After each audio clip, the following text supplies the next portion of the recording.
பார்வதி, பயமா இருக்கா? எனக்கு என்ன நடந்தாலும் பரவாயில்ல மாமா. ஆனா உங்களுக்கு எதுவும் ஆகக்கூடாது. உனக்கு ஒண்ணுன்னா நான் வேடிக்கை பார்த்து சும்மா இருப்பேன்னு நினைக்கிறியா? உனக்கு ஒன்றும் ஆகாது. இன்னைக்கு கூட உனக்காக தான் உன்கிட்ட செஞ்சு கொடுத்த சத்தியத்தை மீறி அம்மா கிட்ட எதிர்த்து பேச வேண்டியதா போச்சு.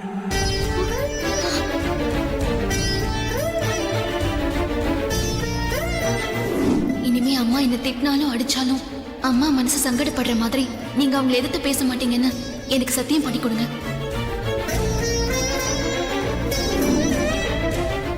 என்ன மாமா சொல்றீங்க? எனக்கு செஞ்சு கொடுத்த சத்தியத்தை மீறி அம்மாவை எதிர்த்து பேசுனீங்களா? ஏன் இப்படி பேசுனீங்க? எல்லாம் சித்தியால தான். ஏற்கனவே குழப்பத்தில் இருக்கிற அம்மா மனச மேலும் குழப்ப பார்த்தாங்க. நான் சித்தியை கண்டிக்கிறப்ப அம்மா எப்பவும் போல இல்லாம சித்திக்கு சப்போர்ட் பண்ண ஆரம்பிச்சிட்டாங்க. அதான் அம்மாவுக்கு விளக்கம் சொல்ல வேண்டியதா போச்சு. என்ன மாமா, ஏன் இப்படி அவசரப்பட்டீங்க? சரி, அதை விடு. நம்ம 2 பேரும் புருஷன் பொண்டாட்டின்னு ஜோசியர் எப்படி கண்டுபிடிச்சாரு? ஆமா மாமா, நம்ம 2 பேரோட ஜாதகத்தை கணிச்சு பார்த்துட்டு புருஷன் பொண்டாட்டின்னு சரியா சொல்லிருக்காருன்னா கண்டிப்பா அவரு மிகப்பெரிய ஜோசியரா தான் இருக்கணும். ஆமா, அம்மா ஜோசியரை பத்தி சொல்லும் போது எனக்கும் ஆச்சரியமா தான் இருந்துச்சு. நம்ம ஜாதகத்தை சரியா கணிச்சு இவ்ளோ சரியா சொன்ன அந்த ஜோசியர் அவர் சொன்ன ஜோசியம் பொய் இல்லைன்னு நிரூபிக்க அம்மா கிட்ட சீட்ல எழுதி கொடுத்திருக்காருல்ல. அந்த சீட்ல என்ன எழுதியிருக்கோ அது கண்டிப்பா காலையில நடந்துரும் மாமா. காலையில 8:30 மணிக்கு அப்புறம் என்ன நடக்கும்னு நினைச்சு பார்த்தா எனக்கு ரொம்ப பயமா இருக்கு. நானும் அதை பத்தி தான் இவ்வளவு நேரம் யோசிச்சுட்டு இருந்தேன். நாளைக்கு காலையில் 8:30 மணிக்கு அப்புறம் நம்ம 2 பேரும் புருஷன் பொண்டாட்டின்ற விஷயம் அம்மாக்கு தெரியறதுக்கு முன்னாடி இப்பவே அம்மா கிட்ட உண்மையை சொல்லிட்டா என்னன்னு தோணுச்சு. எனக்கு ஒரு கனவு வந்துச்சு. நான் உன்னை கூட்டிட்டு போய் அம்மா முன்னாடி நின்று நம்ம 2 பேரும் கல்யாணம் பண்ணிக்கிட்டத சொல்றேன். நான் சொன்னதை கேட்ட அம்மா டென்ஷன் ஆகி கன் எடுத்து உன்னை சொல்றதுக்காக நீட்டுறாங்க. உன்னை காப்பாத்துறதுக்கு நான் முன்னாடி வந்து நின்று என்னை சுட்டதுக்கு அப்புறம் பார்வதியை சுடுங்கன்னு சொல்றேன். அம்மா என்ன சுட மனசு இல்லாம அவங்களே சுட்டுக்கிறாங்க.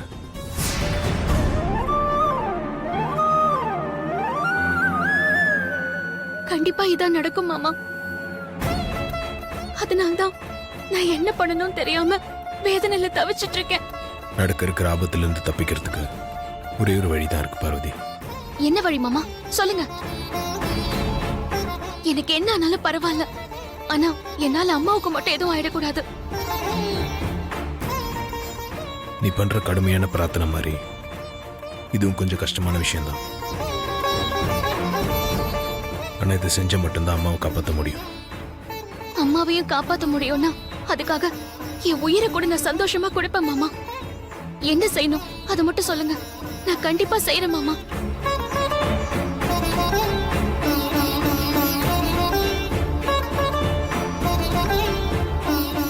அது என்ன மாமா தயங்குறீங்க? நான் என்ன செய்யணும்னு சொல்லுங்க. என் முகத்தை ஏன் பாக்குறீங்க? நான் என்ன பண்ணணும்னு சொல்லுங்க மாமா. ஜோசியர் எழுதி கொடுத்த பேப்பர்ல எழுதி இருந்த மாதிரி நடந்துருச்சுன்னா நம்ம புருஷன் பொண்டாட்டின்னு அம்மா கண்டிப்பா நம்பிடுவாங்க. ஆமா, கண்டிப்பா நம்ப ஆரம்பிச்சிருவாங்க. அதுக்கப்புறம் நம்மள விசாரிக்க ஆரம்பிச்சிருவாங்க. விசாரிக்கிறதோட விடாம ஒரு படி மேல போய் உன் கழுத்துல தாலி இருக்கான்னு சோதிச்சு பார்ப்பாங்க.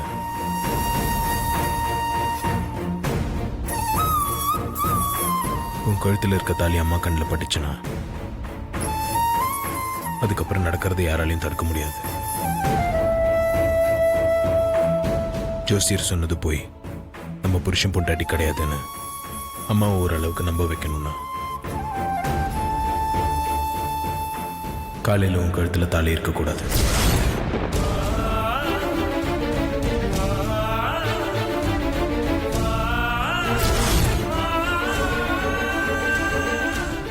உன்கிட்ட இதை சொல்றதுக்கு எனக்கு வேதனையாக தான் இருக்கு. ஆனால் இதை விட்ட வேற வழி தெரியல பார்வதி. என்ன மன்னிச்சிரு. என்ன மாமா இது? நீங்க போய் என்கிட்ட பெரிய வார்த்தையெல்லாம் சொல்லிக்கிட்ட. என் கையால் தாலி கட்டிக்க நீ எவ்வளோ நாள் எங்கிருப்ப? தாலி கட்டிக்கும் போது நீ எவ்வளோ சந்தோஷப்பட்டிருப்ப? எனக்கு தெரியும் பொண்டாட்டி. ஆனா இப்போ அந்த தாலி உன் கழுத்தில் இருக்கக்கூடாதுன்னு சொல்லும்போது உன் மனசு எவ்வளோ வேதனைப்படும்னு எனக்கு தெரியும்.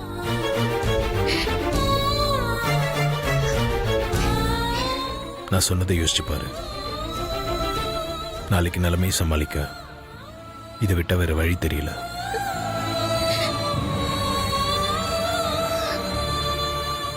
நல்லா யோசி. நாளைக்கு நாள் நமக்கு நல்ல நாள் அமைய ஒரு நல்ல முடிவாயிடு.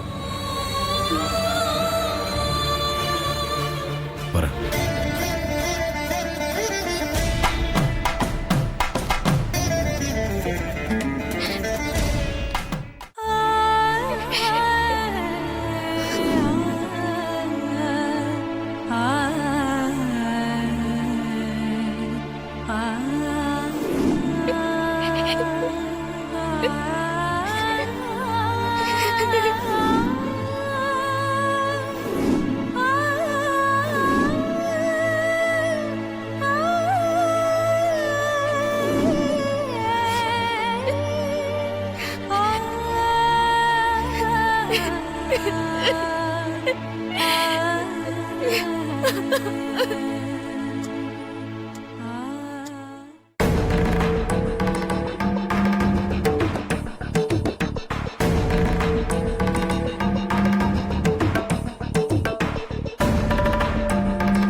இந்த வீட்டுக்குள்ளேயே வரக்கூடாது, உங்க கண்ணு முன்னாடியே நிக்க கூடாது அப்படின்னு சொல்லி ஒரு ஆர்டர் போட்டீங்கல்ல.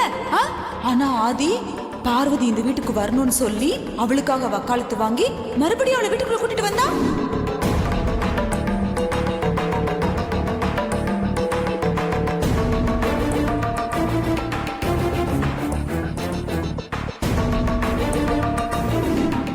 நடந்ததெல்லாம் கூட்டி கழிச்சு வச்சு பார்த்தா அந்த ஜோசியர் சொன்னது சரிதான் என் மனசுக்கு படுது.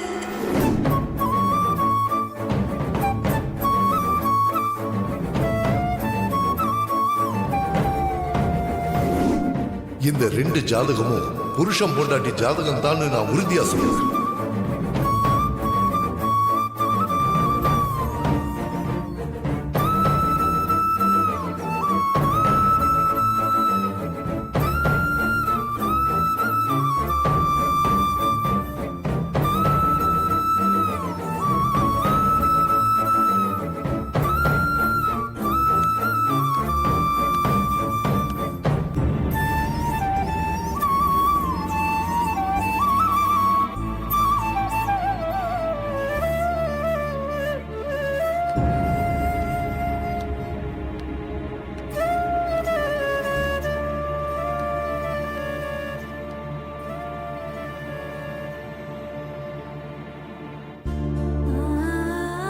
அகிலா,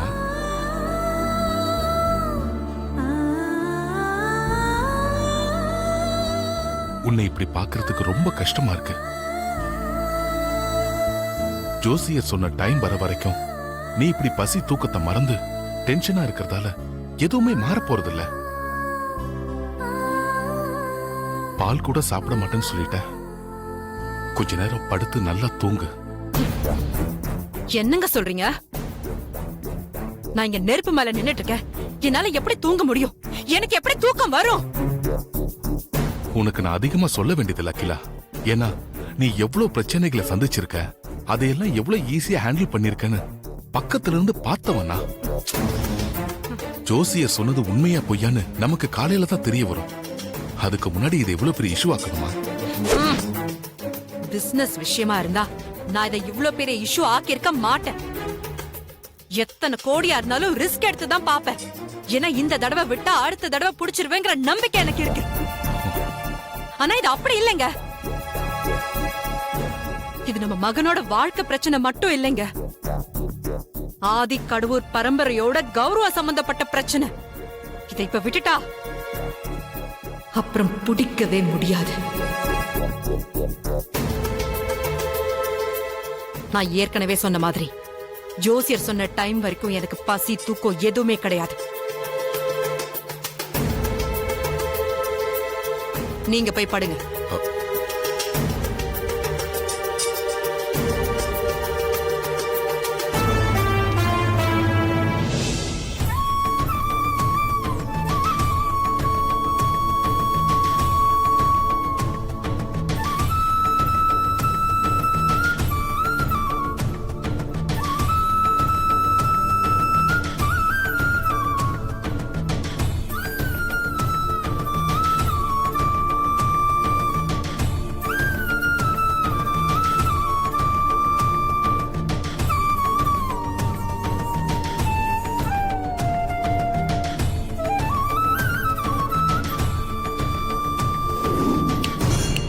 சுந்தரம், அம்மா, நாளைக்கு காலையில 8:30க்கு அப்புறம் அந்த ஜோசியர் எழுதி கொடுத்த பேப்பரை நான் படிச்சு பார்ப்பேன். அவர் சொன்னது உண்மைதான்னு என்ன அவர் நம்ப வச்சுட்டார்னா எது நடந்தாலும் சந்திக்க தயாரா இருந்தேன்.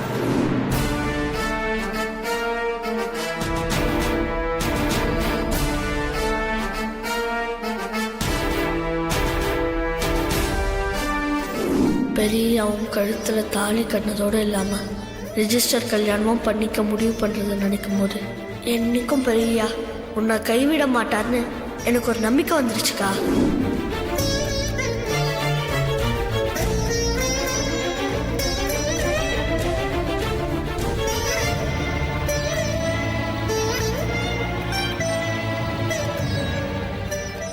நாளைய பொழுது எனக்கு எப்படி விடிய போகுதோ, என்ன நடக்க போகுதோ தெரியலையே சாவித்திரி.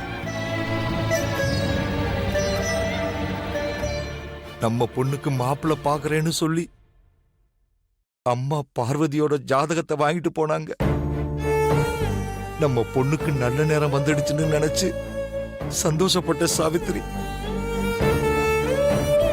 ஆனா அவ உயிருக்கே இப்படி ஆபத்து வரும்னு நான் நினைச்சு கூட பார்க்கல சாவித்திரி. ஜாதகத்தை வாங்கிட்டு போன அம்மா பார்வதி கல்யாணத்துக்கு நாள் குறிச்சிட்டு வருவாங்கன்னு பார்த்தா அவ சாவுக்கு நாள் குறிச்சிட்டு வந்து நிக்கிறாங்க சாவித்திரி.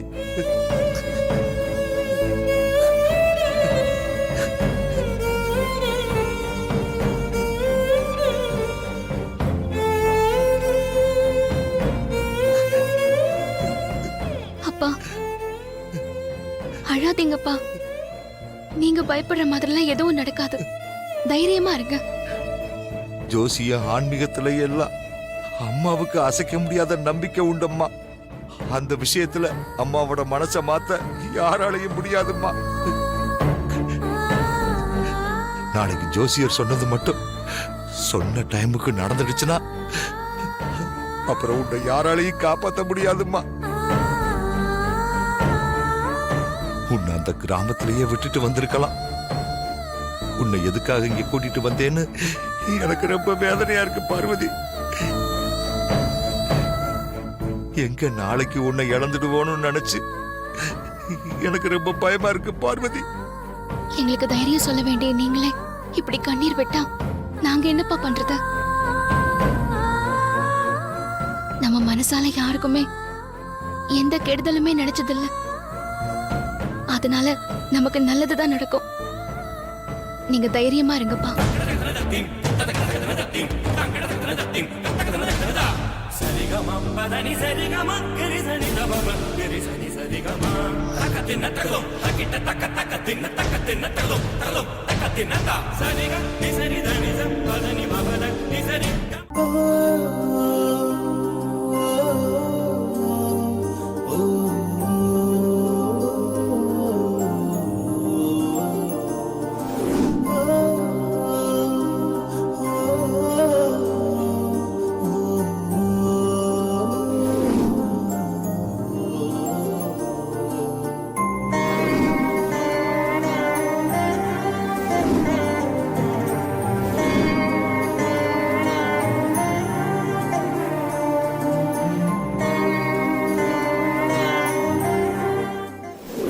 ஜோசியர் சொன்னது போய் நம்ம புருஷன் பொண்டாட்டி கிடையாதுன்னு அம்மா ஓரளவுக்கு நம்ப வைக்கணும்னா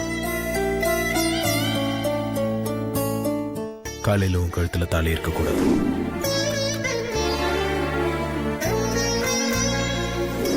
எங்க நாளைக்கு உன்னை இழந்துடுவோன்னு நினைச்சு எனக்கு ரொம்ப பயமா இருக்கு பார்வதி.